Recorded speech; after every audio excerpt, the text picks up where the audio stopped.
Assalamu alaikum, this is Maria Arshad here and I welcome you to my YouTube channel Chemistry Felix.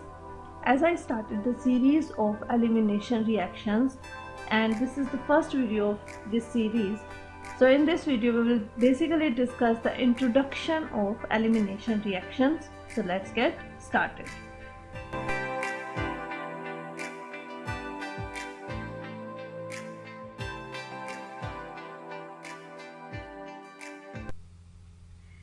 Elimination reactions.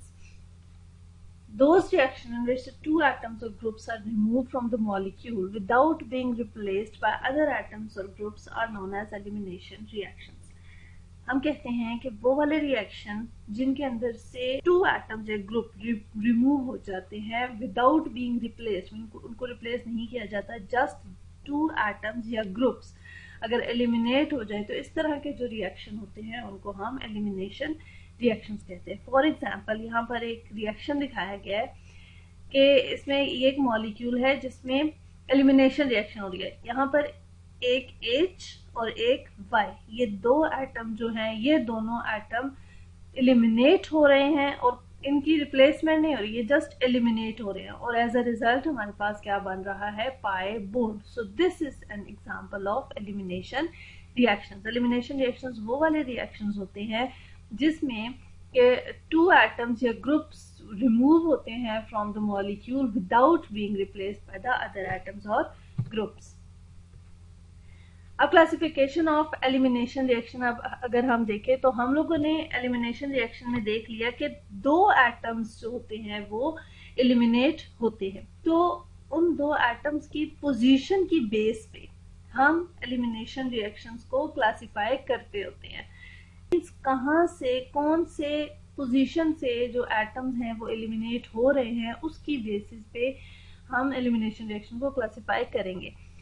तो अगर उस basis पे classify करें तो तीन तरह के आ सकते हैं। 1-1 एलिमिनेशन हो सकती है, 1-2 एलिमिनेशन हो सकती है और 1-3 एलिमिनेशन भी हो सकती है। 1-1 एलिमिनेशन को हम लोग अल्फा एलिमिनेशन भी कहते हैं, 1-2 एलिमिनेशन जिसको बीटा एलिमिनेशन भी कहते हैं और 1-3 एलिमिनेशन जिसको हम गामा एलिमिनेशन भी कहते होते हैं। सो ये तीन तरह के एलिमिनेशन हो सकते हैं। 1-4 एलिमिनेशन भी हो सकती है लेकिन वो बहुत ही रेयर होती है। अब अगर हम तीनों को देखें कि ये तीनों एलिमिनेशन किस तरह से हैं, तो सबसे पहले हमारे पास आ जाएगी 1-1 एलिमिनेशन। चूंकि हम बोलते हैं कि एलिमिनेशन रिएक्शन में दो एटम्स जो होते हैं उनको एलिमिनेट किया जाता है। सो 1-1 एलिमिनेशन इस तरह की एलिमिनेशन होगी कि जिसके अंदर से एक ही कार्बन के एटम से दोनों एटम्स एलिमिनेट हो जाएं। ऐसे एलिमिनेशन रिएक्शंस जिनमें एक ही कार्बन एटम से दोनों एटम जिन्होंने एलिमिनेट होना है वो दोनों एक ही कार्बन एटम से अगर एलिमिनेट हो जाएं तो उसको हम 1-1 एलिमिनेशन कहेंगे। जैसे कि यहाँ पर एक एग्जांपल दिखाई गई है कि एक ही कार्बन से हाइड्रोजन भी रिमूव हो रहा है और क्लोराइड भी एलिमिनेट हो रहा है एक ही कार्बन से, सेम एटम से। This is basically 1-1 elimination. 1-1 elimination is also known as alpha elimination भी इसको हम कहते हैं। और in 1-1 elimination two atoms are lost from the same atom. जैसे कि इस एग्जांपल में हम लोगों ने देख लिया कि हाइड्रोजन और क्लोरीन मींस जो दो एटम जिन्होंने एलिमिनेट होना है वो सेम एटम से एलिमिनेट हो रहे हैं और एज अ रिजल्ट इस जो 1-1 एलिमिनेशन होता है, 1-1 एलिमिनेशन के रिजल्ट में हमारे पास जो फाइनल प्रोडक्ट बनता है वो बेसिकली एक बहुत ही रिएक्टिव इंटरमीडिएट होता है जिसको हम कार्बीन कहते हैं। So this is 1-1 elimination reaction. Same carbon atom से दोनों एटम एलिमिनेट होंगे। Next is 1-2 elimination. 1-2 elimination is also known as beta elimination. इसको बीटा एलिमिनेशन भी कहते हैं। In beta elimination, the groups are eliminated from the adjacent position. 1-1 elimination में हम लोगों ने देखा कि एक ही कार्बन से दोनों एटम्स या ग्रुप्स जिन्होंने एलिमिनेट होना होता है वो एक ही कार्बन से होते हैं। लेकिन 1-2 एलिमिनेशन में ये होगा कि दो एटम्स मींस एक एटम जिसने एलिमिनेट होना है वो एक कार्बन से होगा और दूसरा एटम जिसने एलिमिनेट होना है वो उसकी एडजेसेंट कार्बन से होगा। Mean atoms are eliminated from the adjacent positions या विसिनल पोजीशन से होंगे। और एज अ रिजल्ट हमारे पास क्या बनेगा, पाई बोर्ड। फॉर एग्जाम्पल अगर हम ये एग्जाम्पल देखते हैं, यूजुअली जो बीटा एलिमिनेशन के रिएक्शंस होते हैं वो अल्काइल हैलाइड्स में होते हैं और अल्कोहल्स में होते हैं। सो अगर अल्काइल हैलाइड का हम लोग देखें तो ये बेसिकली बेस कैटेलाइज्ड होता है, और इसमें होता क्या है कि एक तरफ से हाइड्रोजन CH का बॉन्ड देखिए एडजेसेंट कार्बन से जो होंगे दोनों एटम्स रिमूव होंगे। इस वाले कार्बन से एक हाइड्रोजन एलिमिनेट होगा और इस वाले कार्बन से एक क्लोरीन जो होगा वो एलिमिनेट होगा, और एज अ रिजल्ट हमारे पास एक एल्कीन बन जाएगी, मीन्स पाई बॉन्ड जो होगा वो क्रिएट हो जाएगा। तो इसमें हम लोगों ने देखा कि देखिए दो एडजेसेंट जो कार्बन है उनसे एक एक एटम जो है वो एलिमिनेट हो रहा है। सो this is basically 1-2 elimination, mean 1 और 2 कार्बन से एलिमिनेट हो रहे हैं दो एटम्स। नेक्स्ट इज अगर दूसरे हम देखते हैं कि जो अल्कोहल्स होते हैं उनकी जब डिहाइड्रेशन की जाती है तब भी हमारे पास 1-2 एलिमिनेशन रिएक्शन ही होते हैं, मीन्स बीटा एलिमिनेशन ही होती है। तो यहाँ पर ये हमारे पास एक अल्कोहल मौजूद है। In the presence of acids इस OH को बेसिकली गुड लिविंग ग्रुप बनाया जाता है, जैसे ये वाटर बन जाता है, फिर ये रिमूव हो जाता है और उसके बाद यहाँ से हाइड्रोजन भी रिमूव हो जाता है। इट मीन्स के इस वाले कार्बन से, जिसको हम अल्फा कार्बन कह सकते हैं, इससे OH रिमूव होगा और जो बीटा कार्बन है उससे हाइड्रोजन एलिमिनेट होगा। सो दो एडजेसेंट कार्बन एटम से एटम्स जो हैं वो एलिमिनेट हुए हैं। So this is basically 1-2 elimination और it is also known as beta elimination. As a result हमारे पास अल्कीन ही बनेगा। और ये जो हम बीटा एलिमिनेशन कह रहे हैं, बीटा एलिमिनेशन हम बेसिकली इस वजह से कहते हैं कि जैसे ये मेरे पास एक रिएक्शन है, इसमें अगर हम देखें ये Ca इसके साथ क्लोरीन लगा हुआ है, तो ये वाला जो है हमारे पास कार्बन, इसको हम अल्फा कार्बन कहते हैं, और जो उसके साथ वाला कार्बन है मींस बीटा कार्बन जिससे हाइड्रोजन रिमूव होता है उसको हम बीटा कार्बन कहते हैं। तो अल्फा के नाम को एलिमिनेट करके हम यूजुअली बीटा हाइड्रोजन चूंकि हम रिमूव कर रहे हैं तो इस वजह से इसको हम बीटा एलिमिनेशन भी कहते हैं। उसके बाद number third is 1-3 elimination reactions. 1-3 elimination reactions जैसे कि नाम से जाहिर हो रहा है, ये इनको हम गैमा एलिमिनेशन रिएक्शंस भी कहते हैं। तो 1-3 एलिमिनेशन रिएक्शन जैसे कि नाम से जाहिर हो रहा है कि 1-3 एलिमिनेशन में ये होगा कि जो लीविंग ग्रुप्स होते हैं वो डिपार्ट करते हैं फर्स्ट और थर्ड वाली पोजीशन से। इट मींस फॉर एग्जांपल अगर यहाँ पर हम देखें तो ये मेरे पास एक मॉलिक्यूल है जिसमें 3 कार्बन मौजूद है, तो एक जो लीविंग ग्रुप जो होगा वो लीव करेगा फर्स्ट वाले कार्बन से और एक जो होगा वो रिमूव होगा from the third carbon. So it will be 1-3 elimination reaction, जिसको हम गैमा एलिमिनेशन भी कहते हैं, क्योंकि this carbon will be alpha, this will be beta and this will be gamma, यानी कि गैमा से रिमूव हो रहा है तो हम इसको गैमा एलिमिनेशन भी कह सकते हैं। तो अगर इस एग्जांपल में हम देखें तो एक जो ब्रोमाइड लगा हुआ है इसके साथ ब्रोमीन, वो यहाँ से एलिमिनेट होगा फर्स्ट वाले कार्बन से, और एक जो होगा वो थर्ड वाले कार्बन से एलिमिनेट होगा। और एज अ रिजल्ट इसके रिजल्ट में 1-3 एलिमिनेशन रिएक्शंस के रिजल्ट में हमारे पास एक 3 मेंबर्ड रिंग बनती है प्रोडक्ट में, जैसे कि इस एग्जांपल में शो रहा है। यहाँ पे ये एग्जांपल दिखाई गई कि इसमें हम लोगों ने 1-3 एलिमिनेशन रिएक्शन करवाया, एज अ रिजल्ट हमारे पास एक 3 मेंबर्ड रिंग बनती है 1-3 एलिमिनेशन रिएक्शंस में। अब जितने भी हमने पढ़े 1-1 elimination means alpha elimination, beta elimination and gamma elimination, इनमें जो सबसे ज्यादा कॉमन है वो होते हैं बीटा एलिमिनेशन के रिएक्शंस। सो अब हमारा मेन कंसर्न भी बीटा एलिमिनेशन रिएक्शंस के साथ ही होगा। 1-4 एलिमिनेशन भी होते हैं जो कि बहुत ही रेयर होती है तो उसको हम स्टडी नहीं करेंगे। जो हमारा मेन कंसर्न होगा पूरी सीरीज में वो बेसिकली बीटा एलिमिनेशन रिएक्शन से होगा, यानी कि 1-2 एलिमिनेशन रिएक्शन से होगा, क्योंकि ये मोस्ट कॉमन एलिमिनेशन रिएक्शन है। सो अब हम उनको स्टडी करेंगे। बीटा एलिमिनेशन रिएक्शंस, चूंकि ये हमारी इंट्रोडक्शन की वीडियो है तो इसमें जस्ट हम इंट्रोडक्शन को स्टडी करेंगे, उसके बाद डिटेल नेक्स्ट वीडियोस में करते जाएंगे। सो अगर इंट्रोडक्शन देखिए बीटा एलिमिनेशन रिएक्शन का, हम कहते हैं कि in beta elimination reaction atoms are removed from the adjacent carbon atoms, जो कि हम पढ़ चुके हैं कि एडजेसेंट कार्बन होगा और एज अ रिजल्ट क्या होगा, पाई बॉन्ड बनेगा। ये सारी एग्जांपल्स भी हम बेसिकली डिस्कस करके आ गए कि मोस्टली जो बीटा एलिमिनेशन रिएक्शंस देखने को मिलते हैं वो अल्काइल हैलाइड्स में और अल्कोहल्स में देखने को मिलता है। सो अगर अल्काइल हैलाइड की एग्जांपल देखें तो इसमें इसी तरह है कि ये अल्काइल हैलाइड मौजूद है। इसमें from the adjacent carbon leaving group जो होंगे उन्होंने लीव करना है from the adjacent carbon atom. So this is basically alkyl halide.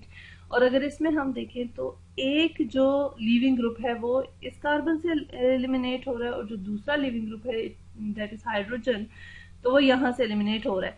So finally हमारे पास प्रोडक्ट क्या बन जाएगा, अल्कीन।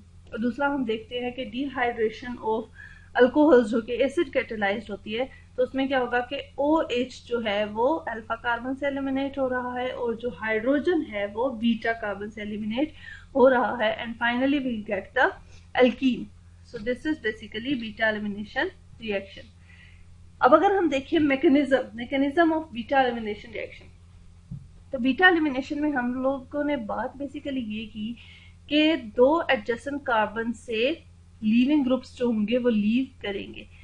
तो अब एक हम लोगों ने देखा यूजुअली जो एक बॉन्ड होता है वो CH का बॉन्ड होता है और जो दूसरा बॉन्ड है वो उसके साथ कोई भी मीन्स कार्बन के साथ कोई भी लीविंग ग्रुप लगा हो सकता है। जैसे कि मीन्स अगर अल्कोहल्स हैं तो OH होगा, अगर अल्काइल हैलाइड है तो कोई हेलोजन हो सकता है, मीन्स कोई भी लीविंग ग्रुप यहाँ पर आ सकता है। तो हम लोगों ने ये चीज देखी कि दो बॉन्ड्स होते हैं वो ब्रेक करते हैं बीटा एलिमिनेशन के अंदर। सो अब हम कहते हैं कि on the basis of their difference in timing of bond breaking हम बीटा एलिमिनेशन के मैकेनिज्म को क्लासिफाई कर सकते हैं 3 कैटेगरीज में। 3 तरह के मैकेनिज्म बीटा एलिमिनेशन में हो सकते हैं on the basis of their difference in time of bond breaking. So अब वो कौन से होंगे? Number 1, it can be E1 mechanism, E2 mechanism and E1CB mechanism. 3 तरह के मैकेनिज्म हो सकते हैं। सो अब अगर हम देखते हैं E1 मैकेनिज्म, मीन्स हम लोग को बोला कि बीटा एलिमिनेशन जो है वो 3 मैकेनिज्म के थ्रू प्रोसीड कर सकती है। E1 के थ्रू भी, E2 और E1CB के थ्रू भी प्रोसीड हो सकती है। सो अब अगर हम देखते हैं E1 मैकेनिज्म में बेसिक ये है कि जो CY बॉन्ड होता है वो पहले ब्रेक करता है। CY का बॉन्ड, चूंकि हम लोग क्लासिफिकेशन ही इस वजह से कर रहे हैं on the basis of difference in the bond breaking time. So इसमें E1 मैकेनिज्म में जो CY बॉन्ड ब्रेक होता है, मीन्स कार्बन के साथ कोई भी लीविंग ग्रुप लगा हो सकता है, वो वाला बॉन्ड पहले ब्रेक करेगा, उसके बाद कार्बोकेटाइन बनेगा और देन CH बॉन्ड जो होगा वो ब्रेक करेगा। और ये एक 2 स्टेप मैकेनिज्म होता है। फॉर एग्जाम्पल अगर यहाँ पर एक मैकेनिज्म दिखाया गया, बेसिकली यहाँ पे देखिए जैसे CX बॉन्ड पहले ब्रेक, X कोई भी लिविंग ग्रुप हो सकता है। तो पहले में ये वाला बॉन्ड जो होगा वो ब्रेक करेगा, तो क्या बन जाएगा? फर्स्ट स्टेप में ही होगा हमारे पास कार्बोकेटाइन बन गया। उसके बाद क्या होगा कि देन नेक्स्ट CH बॉन्ड जो होगा वो ब्रेक करेगा और फाइनली हमारे पास अल्कीन बनेगा। So this is basically 2 step mechanism. First step में CX का बॉन्ड या CY का बॉन्ड जो होगा वो ब्रेक कर जाएगा और उसके बाद CH का बॉन्ड जो होगा वो ब्रेक करेगा। और जो हमारा फर्स्ट स्टेप होता है वो रेट डिटर्मिनिंग स्टेप होता है। इसमें जस्ट हम इंट्रोडक्शन करेंगे, जो डिटेल वो हम नेक्स्ट वीडियोस में करते जाएंगे। जस्ट हम एलिमिनेशन का इंट्रोडक्शन इसमें करेंगे। उसके बाद आ जाता है E2 mechanism. E2 mechanism is basically bimolecular elimination reactions. ये सिंगल स्टेप मैकेनिज्म होता है। 2 just represents molecularity, it is not the step. So E2 is bimolecular elimination reaction और ये सिंगल स्टेप मैकेनिज्म होता है। E2 मैकेनिज्म में होता ये है कि CH एंड CX बॉन्ड जो भी हम लोगों ने पीछे पढ़े वो दोनों एट द सेम टाइम जो होंगे सिंगल स्टेप के अंदर दोनों एलिमिनेट होंगे। E1 में हम लोगों ने देखा कि CX या CY जो भी सी वो बॉन्ड पहले ब्रेक करता है और उसके बाद CH, जबकि E2 में हम कहते हैं कि दोनों बॉन्ड्स जो होंगे वो एक एक टाइम पे ब्रेक हो जाएंगे। सो दिस इज E2, ये सिंगल स्टेप मैकेनिज्म होता है और फाइनली हमारे पास result will be the same, that is alkene. 5 bond form होगा इसमें। तो इसमें यहाँ पर ये हमें एक रिएक्शन नजर आ रहा है जिसमें क्या हुआ कि हाइड्रोजन और X जो है वो सेम टाइम पे एलिमिनेट हो रहे हैं। So this is E2 elimination.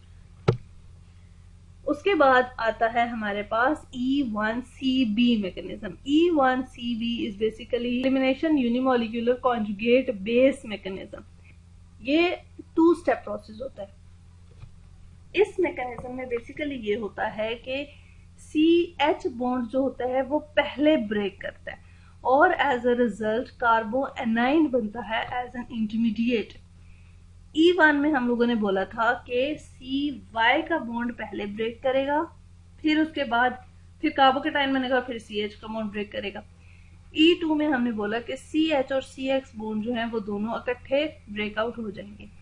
E1CB में हम ये बोल रहे हैं कि पहले CH बॉन्ड जो होगा वो ब्रेक करेगा और उसके फिर कार्बो एनाइन बनेगा एज एन इंटरमीडिएट और उसके बाद CX बॉन्ड ब्रेक करेगा और फाइनली हमें पाई बॉन्ड मिलेगा। तो अगर इसका मैकेनिज्म देखें, E1CB में बेसिक ये है कि CH बॉन्ड फर्स्ट ब्रेक करेगा और उसके बाद जो CX का बॉन्ड होगा वो ब्रेक करेगा। तो सबसे पहले अगर हम इसका मैकेनिज्म देखें तो CH का बॉन्ड ब्रेक कर जाएगा, जिससे हमारे पास क्या बनेगा, कार्बो एनाइन, और कार्बो एनाइन के बाद ये कार्बो एनाइन इससे दूसरा जो लिविंग ग्रुप है वो भी एलिमिनेट हो जाएगा और हमारे पास एल्कीन आ जाएगी। और E1 में जो फॉर्मेशन ऑफ कार्बोकेटाइन का प्रोसेस था वो स्लो स्टेप था और E1CB में हम देखते हैं कि formation of कार्बो A9 is fast, ये फास्ट स्टेप है, और स्लो स्टेप जो है वो सेकंड वाला स्टेप है जिसमें CX वाला बॉन्ड ब्रेक कर रहा है। This was the introduction of elimination reaction. Detail जो होगी वो हम नेक्स्ट वीडियोस में करते जाएंगे। हम इंशाल्लाह नेक्स्ट वीडियो जो हमारी होगी वो E1 मैकेनिज्म पे होगी, हमारा पूरा E1 का हम उसकी फुल डिटेल करेंगे। होप सो कि आप लोगों को समझ आ गई होगी। So give a big thumbs up to my video if you like it. Stay tuned, subscribe to my channel. Thanks for watching.